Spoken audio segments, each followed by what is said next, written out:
Elle a mis la main sur tout. Elle a mis la main sur ma fille, elle a mis la main sur les maisons, elle a mis la main sur les comptes en banque. Elle a absolument tout pris. Tout pris, tout en continuant à prétendre que j'étais un fou dangereux. Elle est même venue en Belgique déposer une plainte chez le procureur du roi.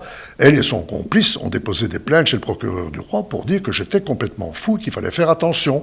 J'ai dû passer... Vous savez, c'est plus facile de dire de quelqu'un qu'il est fou que pour le fou de démontrer qu'il n'est pas fou.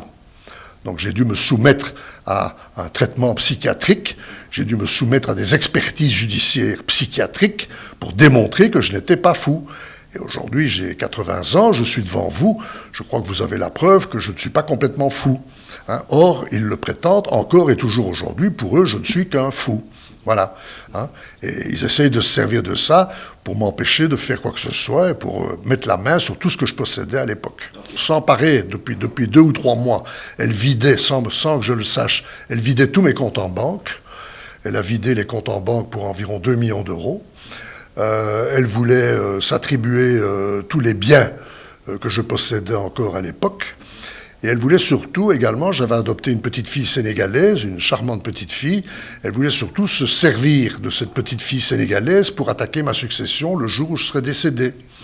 Parce que j'avais encore des biens en Belgique, et que j'ai des enfants en Belgique, et qu'elle espérait pouvoir leur dire, bon, ben, votre père a adopté une petite fille, ce qu'on ne pouvait pas faire, mais elle avait quand même réussi à le faire, parce que normalement, il faut 5 ans de mariage pour pouvoir adopter une petite Sénégalaise. Nous n'avions même pas 3 ans de mariage. Elle a quand même obtenu, par des moyens évidemment financiers, elle a réussi à obtenir l'adoption plénière de la petite Alice Diatta, qui s'appelle Alice Loger, et qui vit toujours avec elle. Donc elle voulait s'en servir comme espèce de bouclier humain pour attaquer ma famille le jour où je ne serai plus là.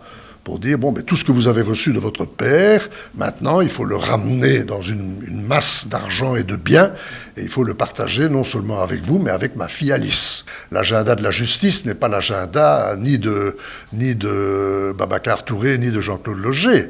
Mais enfin, bon, des plaintes avec constitution de partie civile ont été déposées. La section de recherche de Dakar s'est emparée du dossier et a plusieurs éléments contre Madame Elzogt. Je suis revenu à Dakar, donc maintenant cette semaine, pour déposer une plainte entre les mains d'un juge d'instruction qui a été désigné et qui va entamer les poursuites nécessaires pour mettre cette femme, en tout cas l'interroger d'abord, et probablement la mettre en garde à vue le jour où on aura démontré ce qui s'est passé. Je vous signale quand même que les 2 médecins qui sont à la base du faux certificat qu'ils ont donné sans m'avoir jamais vu.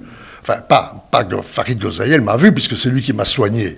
Mais le docteur Boissy ne m'a jamais rencontré. Jamais. Il ne sait pas qui je suis. Et il l'a reconnu. Dans un interrogatoire, devant la section de recherche, il a dit, moi, j'ai jamais vu ce monsieur Loger. J'ai reçu un coup de téléphone de docteur Godzoyel.